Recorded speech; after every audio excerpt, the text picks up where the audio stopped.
Sean, welcome to the first effort. You are my co-host on this fantastic show. How you been?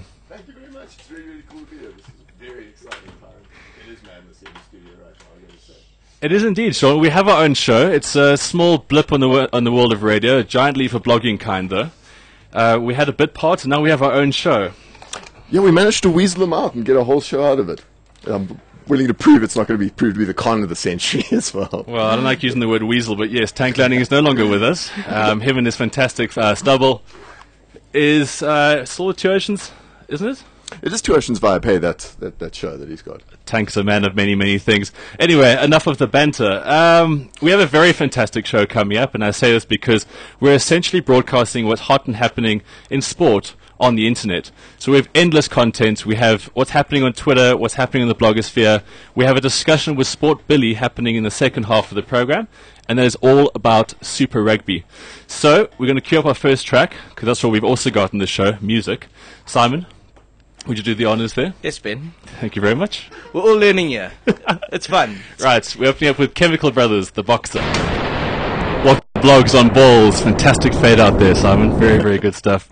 Yes, it is our first show every Tuesday from 10 till 12 right here on Balls FM. We will be talking about everything that's on the internet, and we're going to start off now with the headlines from the week. Now, Sean, basically for this show, we're going to talk about the last 7 days and what's been happening. And obviously, we've been talking about it on Twitter. So we have to start with the Sonny Bill Williams Francois Botha fight. Now, where to start with the Sonny Bill? I think it's going to go down as the most surreal thing I've ever seen in sporting history. Should we just start with the walkouts? Firstly, okay, now we didn't realize, well, we didn't know this was going to be a big budget event. Sonny Bill comes out with absolutely no music. I don't know if that was planned or not. Francie Botha then comes out to Buffalo Soldier.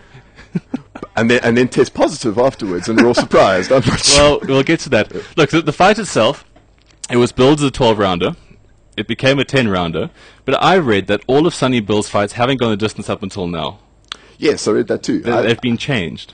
I hadn't seen any of them, and I mean, I knew he was made as the, like he came into the fight as the New Zealand heavyweight champion, I think. Yeah, I'm which is not basically sure like how saying, many. that's basically like saying I'm the internet radio champion of the 10 till 12 slots on Tuesday. Yeah, I think he's kind of boxing postmen and fish and chip shop workers around, you know, whoever they can round up, basically. Well, funny you say it, because his previous opponents couldn't even become postmen or fish and chip salesmen because they were unemployed and generally brought from the street. Yeah, what goes to say. So here he was, so the fight got reduced. Well, look, we all knew that fitness was definitely going to be Francie's sort of Achilles heel, so to speak. But the thing is, because he's a boxer, a lot of this kind of stuff is mental, so he knew how to pace himself for all 12 rounds, which was alleged to be what was in his head. And then, when it came to that 10th round, you could see Sonny Bill was hugging more than ever. I mean, Yeah. he's an affectionate guy. He hugs more than my weird aunt. But it got to that stage, and he was totally out on his feet. So Francie knew one more round, and he was finished. I think 20 more seconds, and he was finished. And then suddenly, ref says, that's it, done. Yeah, I mean, from my opinion, Sonny Bill was very, very lucky to last the 10 round as he did. I mean, it was pretty much a save by the bell scenario. Yeah. So Francie said that he didn't know it was been reduced to 10 rounds until they called the 10th round. Look, I don't think the ref knew either. One of the guys in France's corner admitted that he knew that it was 10 rounds. Look, I think when it comes to the fact that now this is something we'll probably allude to in the weeks coming by. Now, as soon as Andrew Flintoff is now a heavyweight boxer, the sport is going to a place where it really shouldn't be. Everything about this fight was farcical. So much so that Australian bookies are now refunding money. So, you know, if you put money on the fight, they don't deem it as an actual bet, so the money's coming back. And that in itself, when the betting world dictates the integrity of a fight, I think we've got problems. I think we do. I think boxing came off really, really poorly there. Well, look, I just found the whole thing so surreal. I found Francie's look so surreal. I'm still not 100% sure it wasn't Leon Schuster that fought Sonny Bill Williams. A little bit of dye in the hair and makeup. I'm not sure. We'll see from here, really. Close enough. Well, the final thought on that fight was that Quade Cooper was the undercard. Moving right along, Springbok And Sevens. the South African got robbed while Quade Cooper was in the house. Sean, let's actually save some of our jokes. You never know how far we can actually go with this. Okay, next up, Sevens box win in Vegas. Well, that was a good performance by them, obviously. After last week's, the week before in Wellington, they crashed out in the pool stages, I think. Yeah, well, they've been quite dodgy the last sort of 18 months. And as the saying goes, what happens in Vegas stays in Vegas. I hope it doesn't apply to their form, because the last title they won was there as well. It was the last title in Vegas here as well, wasn't it? Well, we'll see how it works. I think there was so much overreaction towards Paul True specifically after the failure in Wellington the one week. I mean, one of the nature of sevens, I don't like sevens that much, I got to be honest. I think the nature of it compared to the 50-man game is it's too much. The results fluctuate too much for me. It's a little bit T20-ish. Yeah, I don't particularly like sports where Portugal's involved. But moving on, Super Rugby warm-up matches over the weekend. Obviously, the big one was the Kings predictably losing to the Lions. The big grudge match as well. Oh, man, it was just... Did you see the game? Did you watch that? I did actually. I read a thing 2 weeks ago. I went to go practice with the Lions, so Yes, I yes, wanted saw to that. actually see the guys in action. That kind of loosened me quite hard. Yeah. The guy that tackled me, JJ Ruitt, fantastic try down the side. Yeah. I felt proud for him in that moment. I know, it was a bit of a painful game. I really don't think it proves anything yet. No, you're completely right. The Lions are in their own space right now, and the Kings, I think, purposely didn't feel their best side because they wanted to have the excuse to fall back on. We lost, but it wasn't our best side. It's quite and there's a lot of things to this Kings campaign that's similar to the Stormers 99 campaign so far. The black strip. Remember, Alan Solomon was the first guy to arrest a team against the Highlanders in 99. I'm going to stop you right there, and then Stormers are a decent side. These guys are political interested. Okay. No, but I'm just saying, I wouldn't hold it past Solomons to do a few restings in this tournament. Yeah, so but mass the thing is- restings just the to thing kind is, of up and for The big Stormers, games. the Stormers relegation rested clashes. because they were winning. Yeah. It's a key element here. Okay, next up, IOC, this is quite interesting, set to cut an Olympic sport. Now, why? Straight away, judo comes to mind. Judo so it's still up in the air which sport it's going to be. Yeah, well, essentially, they're bringing in rugby and golf, so they have Yeah. to cut one of them. And the modern pentathlon, Yeah. which isn't actually so modern because it basically incorporates fencing and show jumping and all that kinds of other things that kids don't want to do nowadays, that is a favorite to get the trip. I really wanted dressage to make the cut myself. Well, Do you want to, I think... what would particularly rich housewives and small girls aspire to, and royalty for that matter? I can't explain that sport nicely. It's just when you watch dressage, it really looks like just a horse is taking a walk around the block while wearing a human. You have never dated a horse girl, have you? I've never have. Well, I generally get out of there once the girl is a horse obsessed, to be honest. Okay, well, cock in the block, if you were to take a sport out, dressage. Dressage, yeah. Definitely. I would go with judo because half the things they are straightening their robes. And look, to be on a more personal level, I don't want to see women that big, that sweaty, that physical on my TV at any sort of stage. It's a good point. So women's shot put as well, I suppose, would have to be somewhere up there. Yeah, but New Zealand needs to win a medal somewhere. Moving on to AFCON. This will probably be the briefest piece. Nigeria won. Yeah, they did. Well done. Kilbro Six won. Nations Kilbro results. won. Anything in particular that caught your eye over the weekend? The Six Nations results. Yeah. Well, I watched the Ireland-England game, which was in really, really dreary conditions. But England did pull through to win it, which is going to be painful for a few. The classic multiple down of here. 3. Obviously, big hopes around Italy having another win, and then Scotland sort of gave them quite a PK, didn't they? They really did. It's like Italy outside of Rome is something else. It was a lovely dream, and one which Sasha Martinengo no doubt felt crashing to the ground on Sunday morning. Next up, Richard Sterney back in the hunt for top 50 status in the world. Huge win at the Joburg Open Sunday. That was a big win because it was quite a big field as well. I mean, there was some. It's the biggest field of the year. I think 260 people in total tee off. Yeah. And it goes down to a normal cut. Now, Richards he was out for 2 years with injury. A fantastic player who actually had a win at the Joburg Open, I think 2008, 2009, Yeah, one of those one of years. those years. And he romped home to an 8-shot lead. It is quite something considering the field of George Coetzee and Charles Watzel right behind. Is he the man to watch for the year? Would he have been your pick before the tournament? Richard Sterney, he finished second in Dubai, definitely. I think he loves that course. And the guy's a real good player. He's got a real sort of honey badger attitude to him. And I think big things ahead for him, definitely. I think he's just as good as Louis and Charles. He just hasn't had the right run with injuries, so watch out for him going forward now. Finally, Man United is now 12 points ahead in the Premiership. Catchable? I don't think so. Hey, you always. People always say, 3 points a win. You never know. But that is a big lead. Yeah, I think they've shown that money can definitely buy you a title, but definitely can't retain you one. And Manchester United are definitely class of their own. No, definitely. I mean, it is. And it's so interesting because you look at Man United in the air, and this is a compliment to Ferguson, not as an insult. Some of United's defending in the air has looked absolutely awful and seriously shaky sometimes. Completely. And then you look at them, and then they get a 12-point lead. I know Vidic coming back from injury helps, But it really is extraordinary what Ferguson can do. Well, if you concede them, you just score more. Real Madrid's had that theory for so long, and quite fittingly, they play Real Madrid tomorrow, Champions League. Yeah, that's an awesome game. So I have just impressed myself and Simon Hill with that much football knowledge. Coming up to our second song of the show. Wow, we should do more football. No? Your call. No, definitely not. Simon, press the play.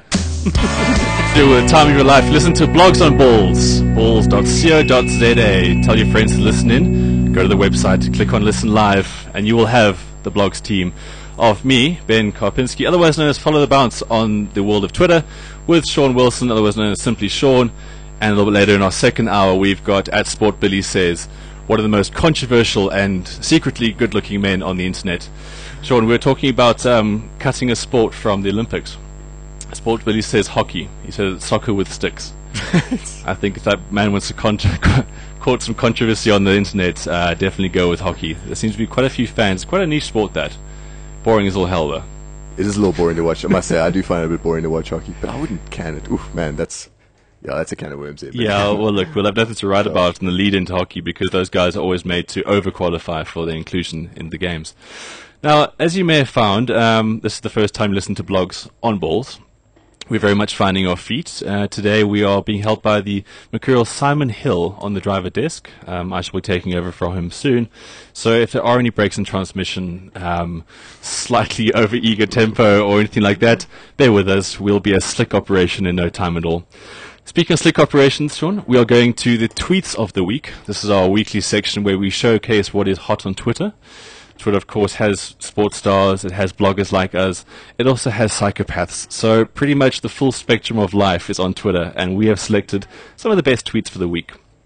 Starting with none other than Mr. Gary Player. I think it's just so apt that our first tweet is Gary Player we look at. Now, as we all know, we have got an absolute glut of players in the top 50 in the world. When you get in the top 50 of the world of golf, you basically go to the Masters, which is the most prestigious, most difficult tournament to get into as a golfer.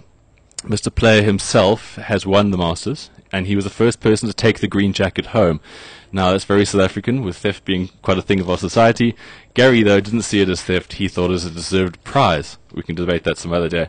Anyway, young Brandon Grace, who had a fantastic season last year, winning 3 times on the European Tour, he is now in the top 50, and he is playing at Augusta in Masters. So, Mr. Gary Player, at Gary Player, he really should change it to at Mr. Gary Player. He's very modest. Yeah, let's keep the formalities. Anyway, B Grace 58, Brendan, I think he spelled that wrong. Let's play on Tuesday around mid-morning at Augusta. Ask Charles and Louis to join us. What a guy. Can you imagine Brandon? He is probably, well, I won't use the analogy I wanted to use, very nervous going into this. And here you've got a 9 times major winner, 9 times senior major winner, basically saying, come under my wing, young son. You got to let Gary win that day, surely. Mr. Player, should I say. Trust me, Gary will not be giving any putts. He'll be taking it all the way. But now, Gary is very active on Twitter. Whether or not it's him is up for debate. Wayne. He also caught the conversation of Prof. Tim Noakes. Now, Tim Noakes has been quite open about the fact that bacon is not a bad thing in the world. He believes in a high-fat diet because you use it for cardio and stuff like that. Yeah, it's the Atkins diet squared. Yeah, I know. So Gary and Tim haven't really seen eye-to-eye nutritionally, of course. For Gary Player, bacon is the devil. And here we have a tweet to Prof. Tim Noakes. He spelled that wrong in the beginning. He needs to brush up on that. I'm a great admirer of your work and look forward to many invaluable nuggets of advice from following you. My best. Now, was it strategic? He used the word nuggets. I don't know. I think there's a bit of sinister humor there from the Black Knight. Maybe not known for his dark comedy, but who knows? I think there's a breeding bromance about to happen between the two. I think opposites going to attract on some level. They'll find a niche. Well, look, no one saw the response from Prof, so, well, we'll see where that one goes. Next up, one of my favorites on Twitter and just the internet in general is a chap by the name of Alt Cricket. Now, when it comes to anything cricket, anybody who I know who knows cricket follows him. And very fantastic tweet this week.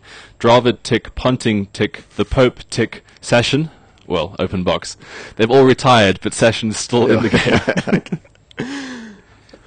Yeah, and how long is it going to be? Because Sashin quit the ODI format about a month ago. Well, it's interesting to sort of debate this. Now, is it up to Sashin to retire, or is the BCCI basically keeping him in there knowing he's a big draw card?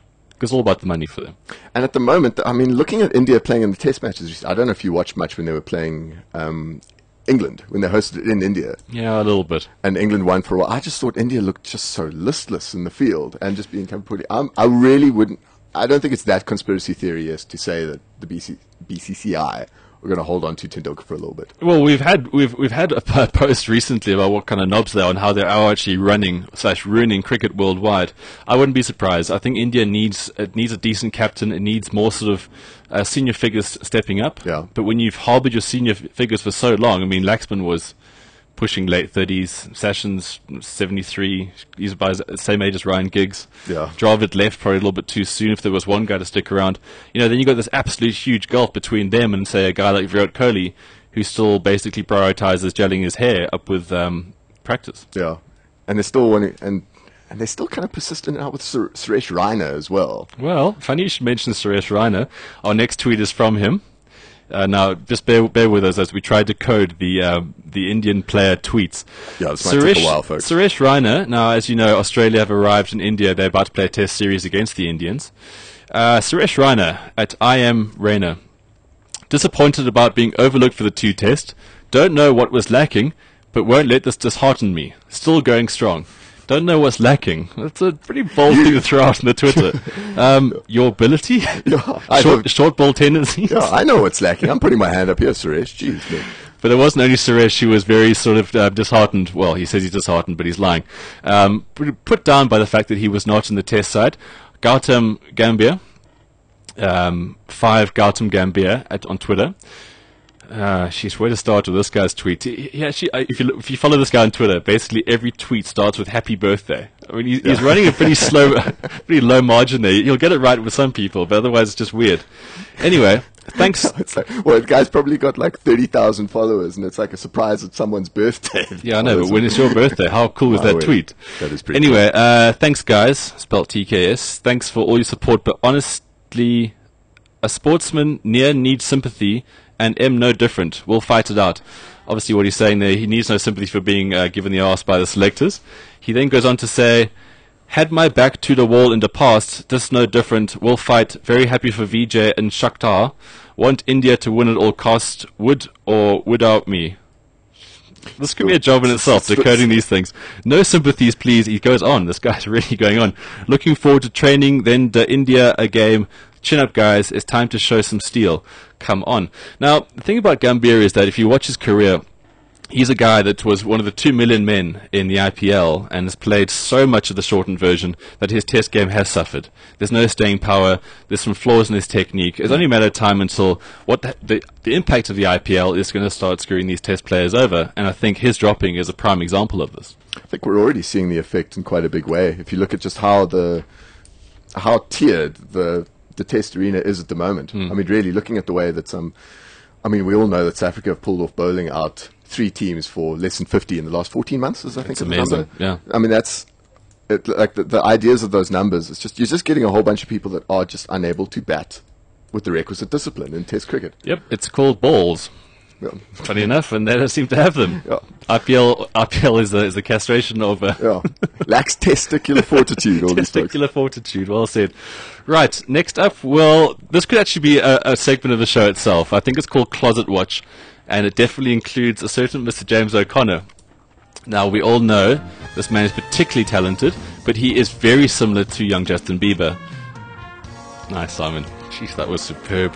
Is that the Blue Oyster Bar? Well, it's James O'Connor's theme tune from now on. Now, let's just start. I've got 4 tweets for him, and I could have had 6 or 7, but I've gone with 4.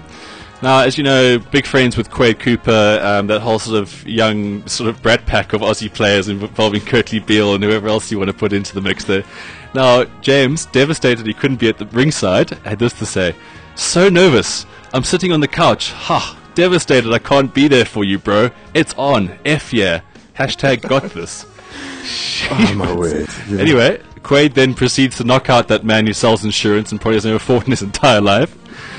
At James O'Connor, 8832. Yeah, baby. What did we say? Jump on the Quade train. The Quade only getting momentum. Ha! Deadly bread. Hashtag too classy. Hashtag who's next? Well, James, And please read the one of what he does after a rugby game. No, we're getting there. Okay, and then it goes, his gushing doesn't stop there. First round KO.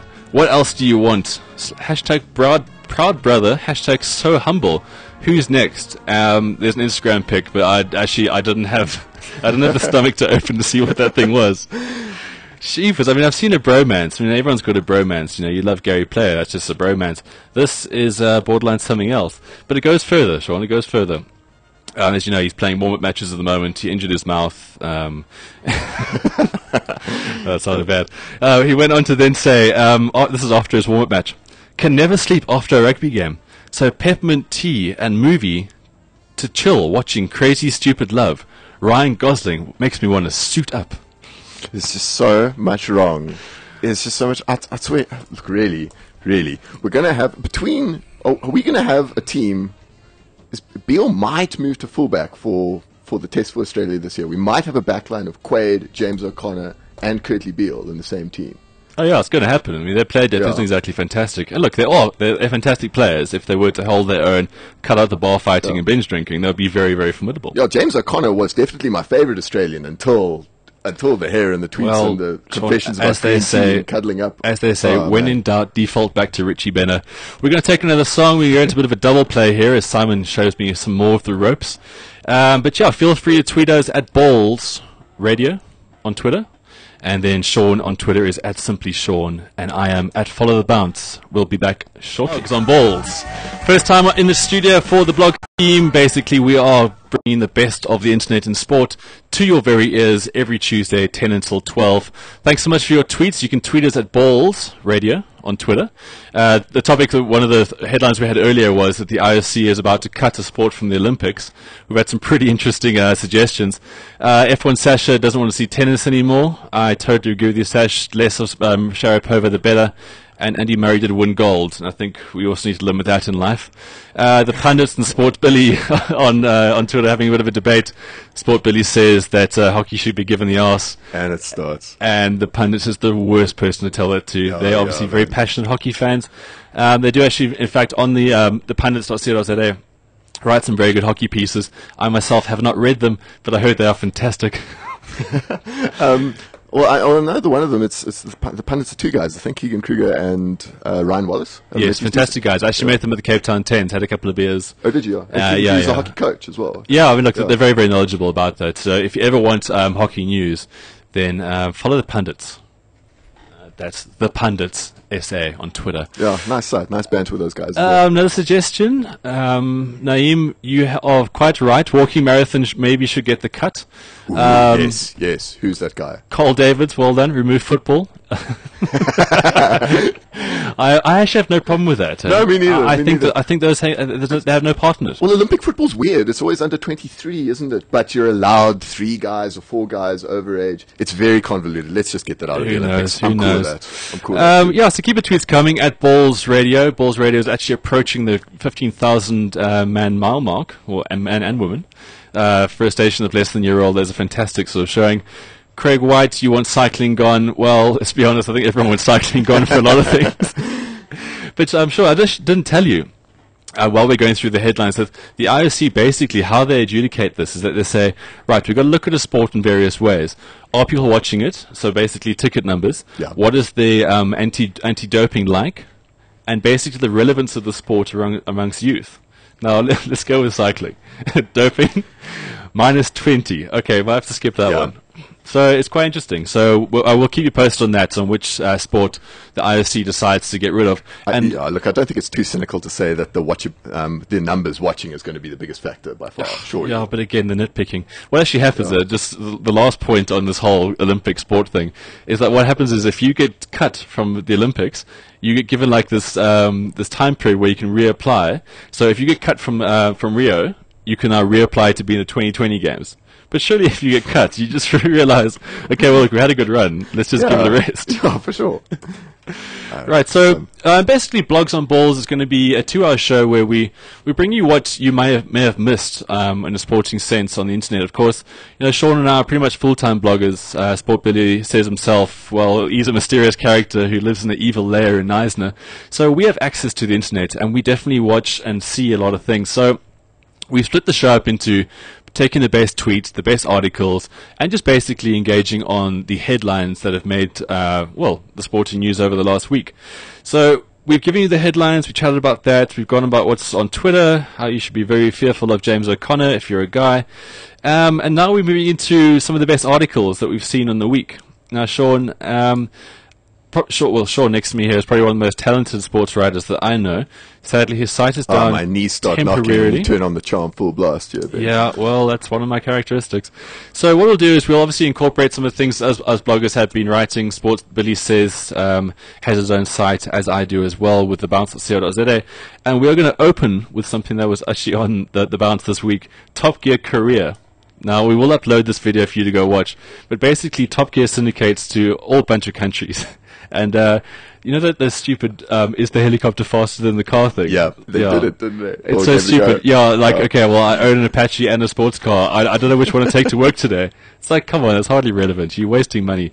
Anyway. I love it. Don't discourage them. I absolutely love the link. I thought it was fair because I was getting a little bit, I thought Top Gear was been getting a bit flat last couple of years. Well, it has because Jeremy Clarkson's old and fat, and the other two aren't really funny. So I think these guys take it to the new level. I just encourage them, give them a huge budget. I want to see them do this with spacecraft and stuff like that. Well, anyway, as I said, going forward, we will definitely find our feet a little bit more in the show. We'll upload all the links and videos prior to the time, rather than just arriving here and hoping for the best.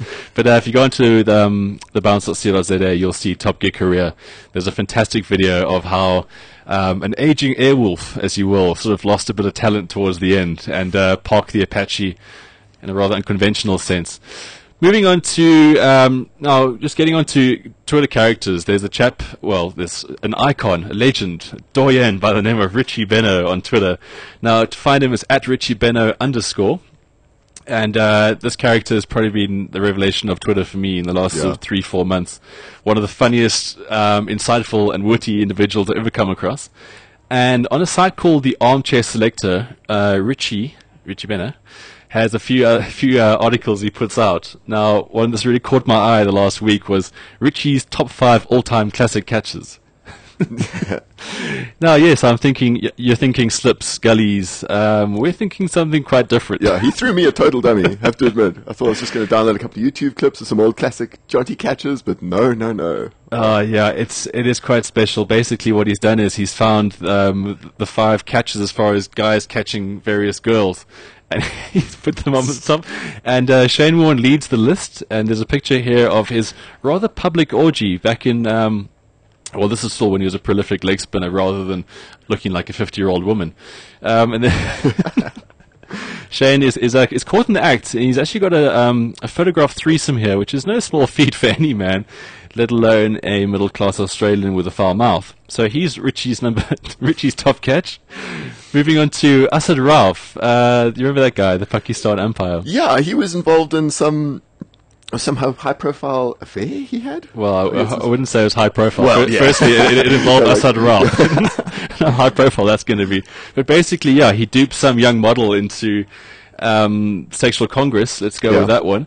Claiming that he would marry her. That was it. Clearly, this woman has never seen a movie in her entire life. Anyway, Asad Rauf's classic catch comes in at number 2. Moving on to Andre Nell.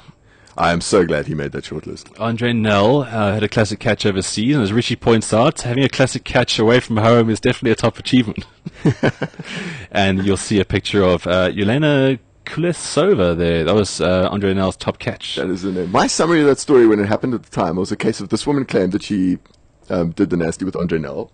Yeah. Andre Nell denied it. Well, naturally. She said she's going to put pictures on Facebook. Andre Nell said it's true.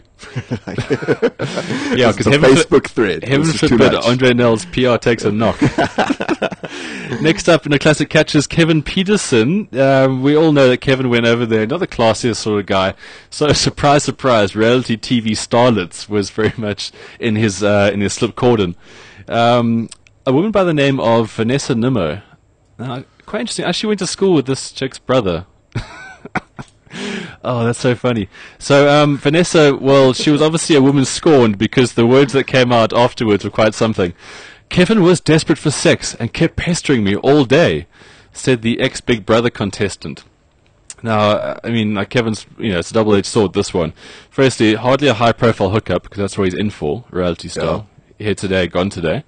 But then, that wasn't just it. Vanessa Nimmo went on to then say that I certainly wasn't hit for a 6 with his performance. Ouch. Yeah, that's quite tough. But still, a classic catch, Kev. Well done there, mate. No. We stand back and sportingly applaud there, yeah. Yeah, well done. But then, did he eventually marry someone from Pop Stars or some sort of other reality TV show singer? It was one of those singers. I'm pretty sure it was. He was big mates with Shane Warne. Yeah. They like to host decent parties at the times in Hampshire. There's so many things you want to say on radio, but seeing this is our first show, I need to cut back a little bit. We don't we don't want to be called in by management like on our first try. So let's keep it relatively simple. Michael Clark is the 5th classic catch, and he's had many. One of which is Laura Bengal, obviously the most classic of those catches. She was that you watched that. Australian tourism video where this particularly hot girl is on this like deserted beach somewhere in Queensland. You think, oh, what an idyllic setting. And then she opens her mouth, and that's obviously the end of the fantasy with all Aussie women. And she goes, "Where the bloody hell are you?" And that was Michael Clark's classic catch. There is another story involving Andrew Simmons, but I don't think it's for this show right now. But we'll see how it goes. Maybe I will share that with you one day. It's all back on Andrew Simmons. Okay, so follow Richie on Twitter, RichieBenno_. You will not regret the follow. Next up, Sean, New Zealand refs step out in pink. Man, my finger just really isn't on the button of what they want in rugby fashion these days, hey? More pink is just becoming more Firstly, and more. why is there fashion in rugby? It's a contact sport. It's like and I heard so they want to be in pink. The idea being they garishly stand out more, like that helps referees in terms of protection wise. And secondly, I think Chris Pollock, who's one of the heads of the kind of referees council in New Zealand or something, thought it would be a move to encourage referees to step forward, that it would be a fun thing to do. Yeah, because I've often sat in my office job and said, you know what, at some stage I need to wear more pink. Yeah, and I need to do it on a rugby field in front of 50,000 people. But no, the funny thing is actually, it was raised on balls yesterday. Darren said that, sure, New Zealand refs will wear pink, that's normal.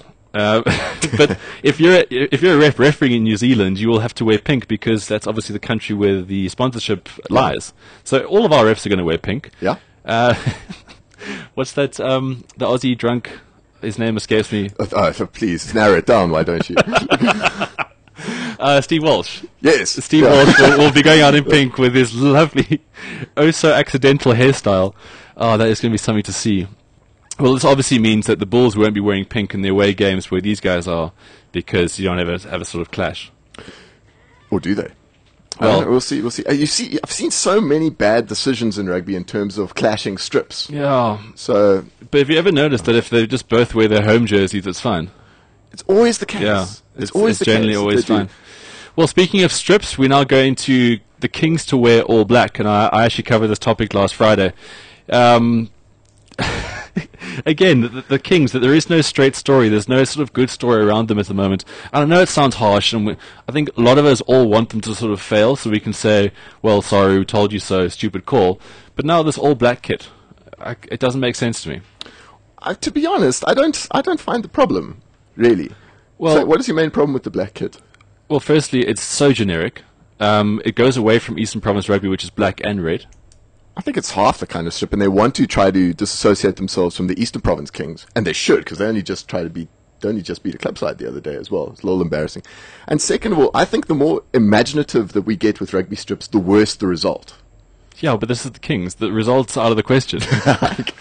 No, it's just in terms of what's being on the field. You get the Blues pink number, the Highlanders garish green strip the other day. I still think is a real shocker. Oh, it's terrible. I think just keep it simple. Not to mention, it has to always be mentioned in the context of the Stormers 98 strip when they were the Western Stormers. Kind of looked like someone but I on think it. I'm not 100% sure that this Luke Watson posing in that is not a before photo of the exact same strip. That is actually quite something for all those photoshoppers out there. Get Luke Watson in a pre-turn of the century Stormers kit. Yeah. But now I cover this obviously in a very tongue-in-cheek manner, in that there's obviously a lot of hype around the fact that the Kings, going in for transformation purposes, technically speaking, they can only really field 4 players of colour. Yeah, look, this is going to be a juicy topic with this whole year, isn't it? It's going to be heavy. Look, Saru kind of shot themselves in the foot on the Kings' development number by giving them only 1 year. Well, yeah, exactly. So is the black jersey then a task set aside to be all black in the tournament? I think it's more going to fit in with some of the supporters that you're going to see in the jersey. Like, we've definitely heard stupider ideas in the world of sport. Moving on now to a past legend. I'll use the word legend quite loosely here, Paul Gascoigne. Now... Now, if you want to talk about a guy pissing his life away, all the talent in the world, absolutely no sense. But hey, everyone loved Gaza. Now they need to love him a little more, seeing as he's rung up huge hospital bills, the value of apparently $100,000 US. He's in a US hospital for, I don't know, they haven't actually said what he's in for. And I haven't found out either what it actually is that poor Gaza's got himself insanity, hepatitis. I mean, who knows? Who actually really knows? Anyway, so some of the Premiership players have come in to actually basically aid him in the process and are donating money. But now, and I took quite a bit of stick with this on Twitter yesterday, basically saying, well, at least they're giving. But you know, these guys make what, like £100,000 a week, whatever. Yeah, I think you were fair to say that. Yeah. Well, like, I didn't mean it in a malicious sense, but like. Jack Wilshere, and good for him. He is donating after all, but he comes forward with £5,000 saying, "I'll do anything for Gaza." Yeah. He's probably in the market of like at least £50,000 a week. Yeah. Anyway. Yeah, but it's a sad story when sports stars basically, after they're sports stars, what are they? They're basically guys with memories, but memories don't pay the bills. So if Gaza can't pay himself out of hospital, pretty much a sure sign that he's on a slippery slope for other things. So, look, it'd be nice to see, him getting a bit of help. But at the same time, poison chalices are poison chalices. Jeez, Ben, that's just the poor dude, man. I mean, really, he was a real hero for Gaza for a lot of folks, and that's just some people want to. Spurs fans, indeed, yeah. Yeah, and England too. England fans as well. I mean, he was the guy. Those tears that he did in the 1990 World Cup, yeah. A lot of people really kind of see that as the genesis of where English football really hit a new level on a marketing thing. Yeah, well, speaking of new levels, sorry, Sean, I'm going to cut you short there. The Big Bash, the Aussie Big Bash, is actually a bit of a big crash. The numbers came out. Now, this is what I love about these T20 tournaments, okay? Yeah. It's all hype, smoke and mirrors, and they talk about how it's so good for the game. And then as soon as the tournament ends, same happened in IPL the last 2-3 years, as soon as the tournament ends, some reputable website who actually cares and writes things objectively comes out with the figures. And it invariably is a red arrow pointing down. Yeah. They've got attendance figures here. Some of the attendances are down 40%. Basically, the Aussie Big Bash is 20% down from last year. And this is quite a new thing. That's a big drop. They're talking about the fact that it's so fantastic and it's the thing of the future. Well, for things to be things of the future, you need growth. Look, I'm no investor or /economist, but minus 19%, let's call it 20. Yeah, there's not much growth there. Yeah, let's invest in some proper cricket. Okay. Please. Yeah, well, look, it's inevitable, and obviously we'll have a few other pot shots at the IPL going forward. We'll try not to make it a theme, though, because obviously there is a market for T20. Yeah. I was a fan of the flashing stumps, though. BBL. And oddly enough, I started hating it, and then I started quite liking the flashing stumps. Flashing Why stumps. don't I take it further? Well, stumps that burst into flame when they hit. Wouldn't that be cool? Batsmen that burst into flames when they hit. It's all coming. We're going to go for another track. Keep your tweets coming at BLOGZ Radio. Welcome back to BLOGZ on Balls. 10 till 12 every single Tuesday. A little bit of goldfish for your Tuesday morning. Now, before we bring in Sport Billy Says, who in many circles, Neisner, Pletch, George Wilderness, is very much the star of this show. And we're going to have a big discussion with him about Super Rugby. Of course, Super Rugby starts this weekend. Well, technically speaking, it starts, but the Aussies are playing, so you'll only really care about it next week. But still, we're going to actually get the preview this week, and Sport Billy Says will be in for that. But first up, Sean. Yep. It's so easy to knock sports people, and I think especially in the world of Twitter, we become so inclined to being that sort of guy. But we actually have an icon of the week. Basically, it is a sporting award that goes to a individual or sporting team, and the icon of the week will be logged, and then we'll have an icon of the year. Obviously, the more times they feature, the more chance they're being icon of the year. Look, it'll be a fantastic award, which we'll hopefully, obviously, get that person come in from wherever. Totally come in video, and BLOGZ on Balls will present them with icon of the week. The reverse will be true as well, right? I don't think Wade will come in after that. So, anyway, so we're going to open up. We've got 3 nominations this week. In the future, you can obviously tweet us at Balls Radio for your sort of icon of the week going forward. First up, the Blitzbokker. Second up, the Nigerian football team. And third up, we've got Richard Stoney as our icons of the week. Now, Sean, just very briefly, a quick glance at those 3. think from your reaction I can gauge which one is the one. Which you can gauge which one's the one for me. Yeah, three very different sort of participants or nominations. Which would it be? I'm leaning towards Richard Sterney myself. Yeah. So we're just going to not even consider the Yeah, other I two. think we just open it there. No, spot on. Bollocks the other two. Richard With a Sterney. special mention in a weird way to Juan Smith. Well, yeah. But that's just in memory of him. So Sean Smith is a discussion in itself. Yeah. Look, obviously the Blitzbog are coming back from the dead. I mean, they have not been going very well recently. Yeah. To win in Las Vegas, fantastic. Nigeria, a huge deal that they came back to actually win something. After the World Cup here in South Africa, there was a talk about disbanding the team. So now they've won a big tournament. For me, Richard Sterney being out injured for 2 years is a real big deal. I mean, the frustration of being that talented and to roar back the way he's done. Like I said, second in Dubai and now by winning 8 shots. And to see so many other South Africans become real golden boys of international golf in the period as well while you're out, and know that you're talented like that. Exactly. To win a tournament comprehensively like that, I think it's a notch above the other guys. I can only equate his pain with that of Skulkberger being out for an entire season. Absolutely. You know that you're meant to be at the top rung of your sport, but you're just sitting and watching. And all credit to him, he didn't get fat and lonely. Yeah. Yeah. Professional in the true sense. Simon, have we got Sport Billy says on the line? Should do. Billy, you can hear us? Yeah, I've got you loud and clear, man. Fantastic. Welcome to BLOGZ on Balls. Thank you very much. You guys are doing a superb show. I was a bit worried about the Brittany, but at no stage was was Brittany played. I'm not getting this. We're running a very tight ship playlist-wise around here, Mr. Billy. We brought you in a little bit early. Our game plan for Billy, basically, in a show of 2 halves, we're actually going to trademark that cliche before Supersport gets it. Yeah. In a show of 2 halves, Billy is very much a second half substitute. He comes in for the discussion, but he has a particularly good feature on his site, sportbilly.co.za. Is that correct? Yeah, that's the one. It is the Sport Willy of the week. And we've got some very, very special candidates this week. So, Billy, I'm going to give you 3 of mine. Okay. And then you can take it from there, seeing as it is your feature. First up, James Comte. Definite, I think, Sport Willy and future nominee / Hall of Famer. James, we just need more footage of him. Yeah, we do. That's the one thing. We do. James had a bit of a blowout to the Joburg Open because he was told to drop at point of entry. It's one of those fundamental rules in golf. He believed otherwise. He then went on to make double bogey and storm off the green before his playing partners had holed out.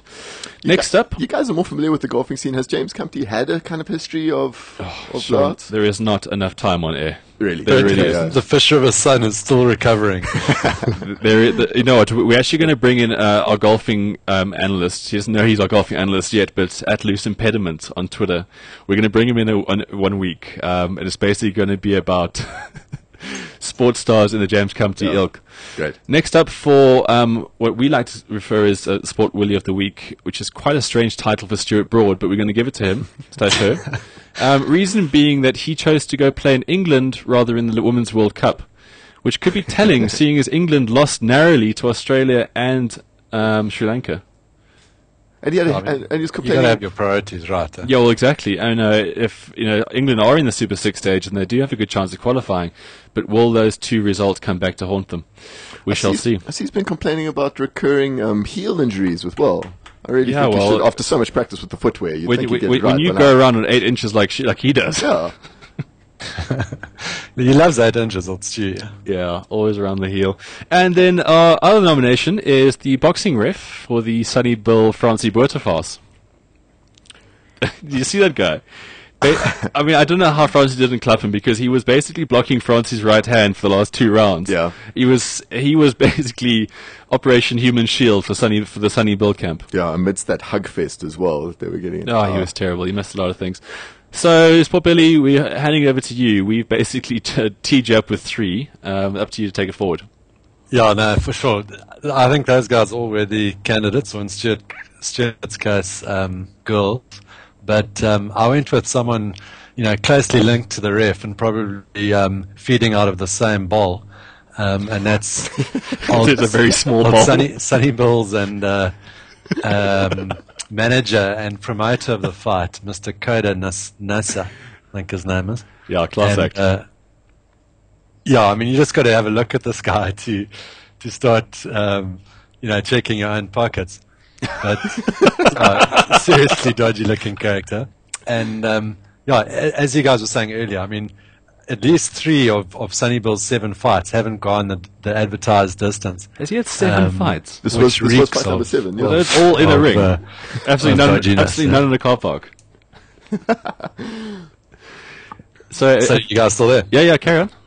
Yeah. So and as you were saying, I mean, when the Australian bookies start putting you up on moral issues, you've got some serious problems.